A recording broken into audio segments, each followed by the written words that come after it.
O'zim ham o'ylayman, kechga suyuq ovqat ichish kerakmikan deyman, chunki uxlashdan oldin hazm bo'lishi zo'r bo'ladi.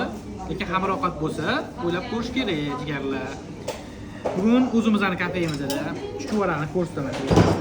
Chuchvara bor, mana shuncha yil ishlaganman-ku. 3 yil bo'lsa, bu yerda ishlayotganim 2 yil bo'lsa, ana yerda to'g'ri, pasti 5-6 yildan beri chuchvaradan zarar eshitmaymiz dedi. Nima uchun desanglar, oyim bitta odam biz uchun qilib beradi. Buni zakaznoy qilib berishadi chuchvarani, ya'ni yo'lda tugib o'tiramiz, bizga tayyor tugib olib kelib berishadi. Ichidagi go'shtlarni o'zimiz ko'rganmiz, ana payli joylari bor. Ko'pchilik payli joylarini to'g'radi qiymatini. Bu 1 gramm solmaydi, ya'ni biladi, baribir qiymati pishmasligini, ya'ni chuchvara yeganda g'ichir-g'ichir bo'lib qoladi. Yeb ko'rsak, qani. Bismillah. Yeysiz-ku? Просто так, umuman ayb topmaysiz. Bizdan chuchvara qaritsangiz, qattiqlari shunday qo'shib beriladi jigarlar. Dastavkaga qaritsangiz, saboychilarga ham hamma narsa solib, mana bunaqa qattiqlarni alohida ham jo'natib yuboramiz. Endi hamma kulminatsiya joyiga keldi. Narxi qiziq hammaga. Narxi 28 ming so'm bor yo'g'i. Dastavkamiz Yangiyo'l bo'ylab ham, bozor bo'ylab ham bor.